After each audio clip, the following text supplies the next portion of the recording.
I said, I'm taking the house. So she lives, and if you want to take a look at this book, she was at Howard University. I think she was in the art department there for maybe 50 years, but look on the marker. I'll have the things. So this is what brought me to Brooklyn.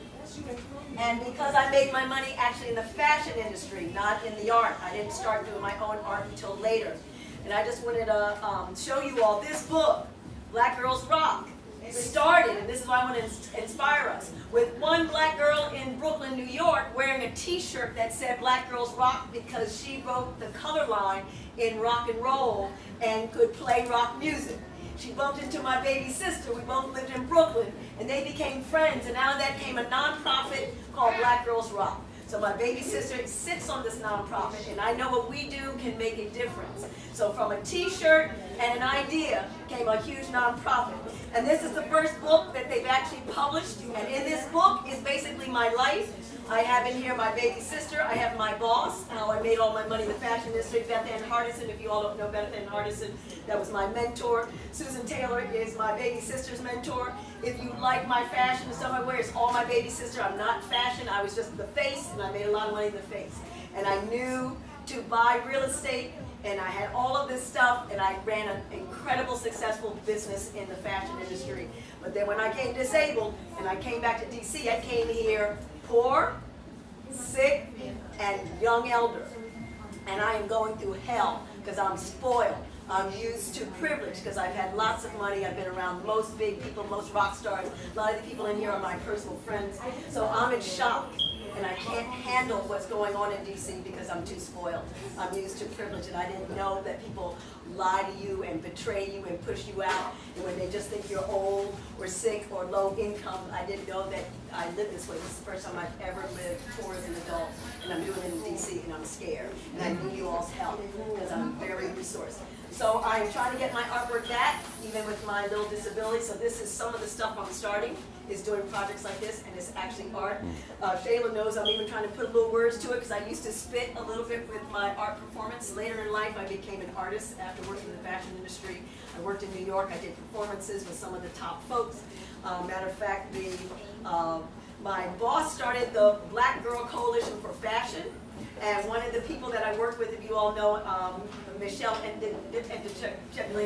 she changed her name. Her name is Michelle Johnson. When she was in DC. She went to Duke Ellington. She's one of my baby sister's best friends. And we used to perform together. So before Madonna got her record thing, and so we do performances, and we would do spit, and I did movement, so I did not stay in the fine arts. If you all want to see though what I did in the fine arts, that's one of my pieces right there. It's an altar piece, and I call that my my guardian angel. Usually when I do performances and stuff, that I used to have an angel up there. And then there's an inspiration piece. There's a piece I did with Winnie Mandela, and she's my inspiration because Winnie Mandela knew that to fight for freedom is the biggest issue that women have is women ourselves. She says that the way that patriarchy works is it convinces women to hate themselves and then to hate each other. So when we do this, we're trying to break that curse, and it comes with intergenerational trauma. So don't be ashamed if you find yourself backstabbing. Just come in together, and we're gonna decolonize ourselves and get out of this and learn how to support each other. So thank you all so much. I have a book. If you would please sign it. Not only to put your social media again, because someone has to help me do my Instagram, but I am on Facebook, like some old folks. That's where we start. My mother's already on Instagram. I'm only on Facebook so far.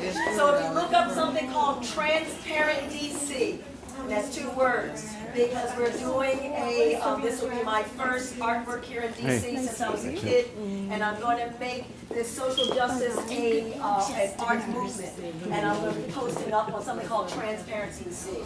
And once you look up Transparent DC, could you please sign these little simple things? It says, Black Girls Stand United, DC against bully condo boards. That's the first thing that's coming to get rid of my film, believe it or not, it's my own neighbors. And that's for bully condo boards. And I also have, if you keep going, just sign what Peter talked about, Black Girls Stand United, for oversight committees on Howard University Divinity School land. And then we have Black Girls Stand United for condo board oversight committees, because I realize now there's very little help for condo boards. That's why they can get away with a lot in DC and usually are forced into litigation. But when you're low income, you can't afford the lawyers. Yeah. And the lawyers make so much money off of the fights, because I'm finding out from people they keep stuff in the courts for years, 10, 15 years, that's the DC way. So nobody shares with each other. Everybody is a private lawyer, and then they stay in the courts. And that is my personal change. I want us and oversight committees and my tax dollars who pay for all those departments, I want them to do the work. I don't want to have to get a personal lawyer to take my next door neighbor to court to stay in court for 20 years. I want an oversight, and I have our Congressman Norton, who is really wonderful helping us do state board. She is willing to do works with our a council person so we can do this together. And I believe that Black Girls United can do stuff together so poor folks don't have to be stuck in courts and take it always out in lawyers. So if you would please just sign each little thing up in here so we can start this thing off. And if you have any campaign you want, write it on there and we'll signature and watch us do this magic. So thank you all so much, and we'll see you in March for sure. Okay. Cool. During when it became Taka City, my parents moved here from Philadelphia, and we moved in 1970, right after the riots when they burned it down. We got a cheap house up in Northwest, right across from Walter Reed. So I'm an Army brat who came in, and we made it 7/8 black. That year, I think they put out the magazine that DC had finally become Chocolate City. They had the cover of the ice cream cone. There were 7 scoops of chocolate and 1 of vanilla on top. And they said that we were Chocolate City. So I am, to me, what gentrification is, which is when a house is empty or people are aging out and they can't afford it. Families with more money come in and make it more beautiful, which is what my mom did. She did the yard, we did the house gorgeous. We did not do what's going on here. And to me, we call that colonization and invasion. That's not gentrification. So I'm trying to change that word and not use it. Gentrification comes from gentle people, and they upgrade stuff. And when I was raised here as an artist, Duke Ellington School of the Art. I'm a visual artist. And I made my fortune actually in California. I was one of those people that wanted to get out of murder capital. That's what it was when I was here in the 70s.